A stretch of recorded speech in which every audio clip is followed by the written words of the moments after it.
Hi, this is Jeff, and I'm going to share one of my children's books with you. I have a series of Michael stories, and this one is called Michael and the Ice Cream Cone. I write under the name of Morning Dove, and this was illustrated by a friend of mine, actually my best friend's son, who's a graphic artist, outstanding artist, Chris Anderson. This one's called Michael and the Ice Cream Cone. And there is my morning dove symbol. M for the wings, morning. D for the body of the dove, morning dove. Michael is sitting on a branch way up at the top of a tree. It's the middle of July and it's as hot as can be. There's nothing to do, all his friends are gone, and he's afraid the summer is going to be very, very long. The good news is that someone opened an ice cream store, and he wants his mom to take him there because he is so bored. From inside the house, his mother hears him scream, "Hey, Mom, I'm tired of waiting. I really want some ice cream."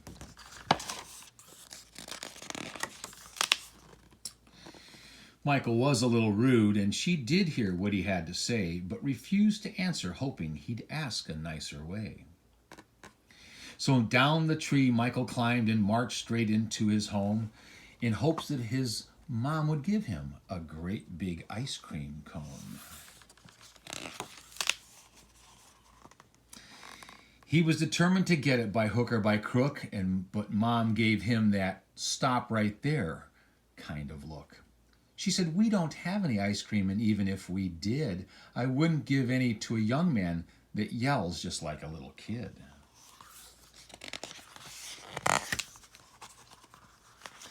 "You'll have to use your own money and buy it yourself."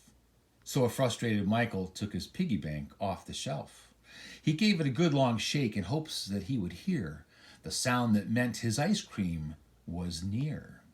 But all he heard was, where did his money go? Then he remembered the popcorn and the movie show, and Mom telling him that he should not spend it all that way, and that maybe he should save some for a rainy day. Well, this wasn't a rainy day, but he understood what she meant. If you have all your fun on one day, then all your money is spent.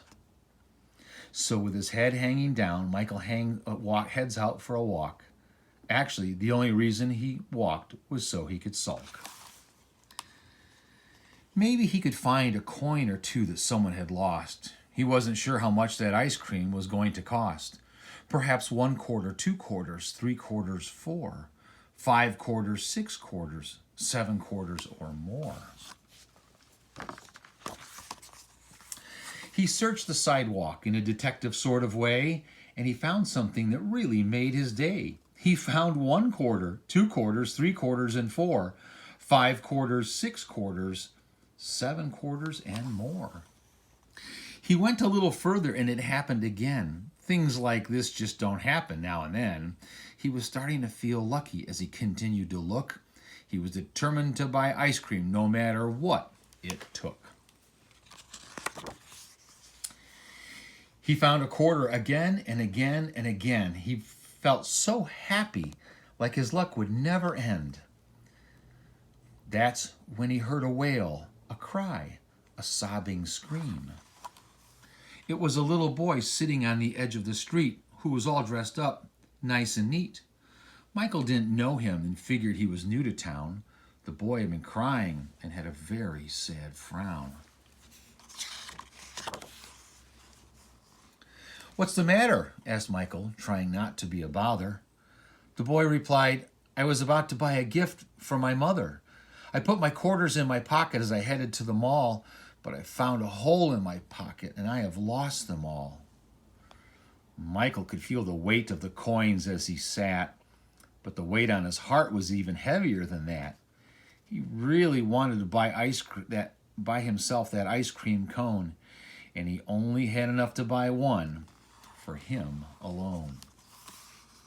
1,000 thoughts raced through his mind. I found those quarters, so they must be mine. I can't really prove they belong to this little boy. Maybe he saw me find them, and this is a clever ploy.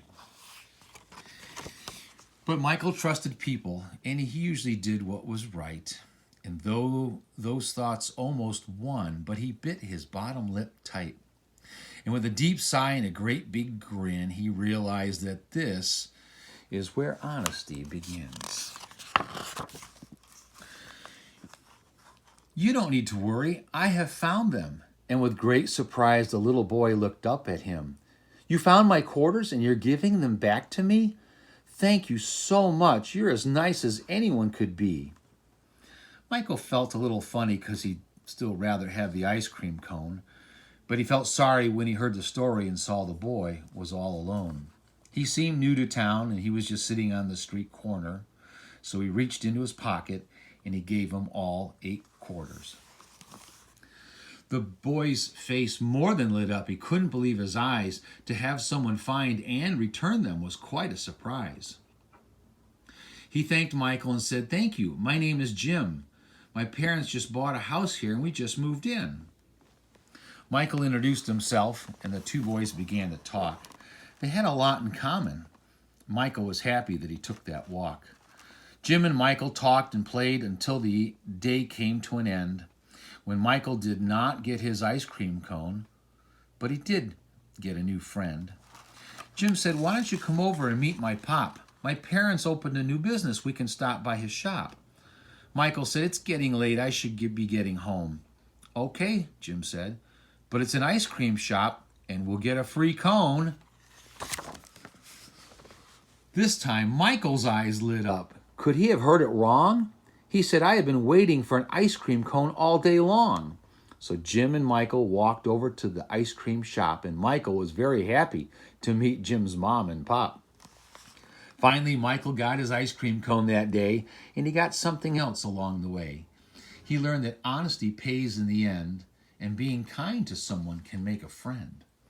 Eating ice cream is definitely very, very good. But if you have a chance to make a friend, you should. And if you ever have the chance, there's no better place to be than eating ice cream with a friend, especially when it's free.